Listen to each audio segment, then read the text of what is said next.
The front clutch is a multiplate type, engaged in all forward ratios.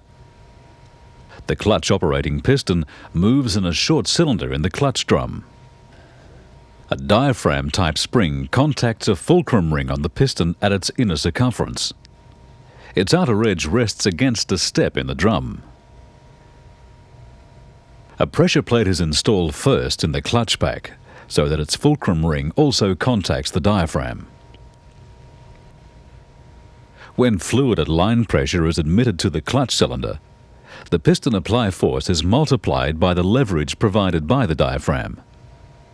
This exerts a greater apply force on the clutch pack than the piston alone could provide and ensures the clutch is firmly engaged. The spring returns the piston to the off position when the fluid is dumped.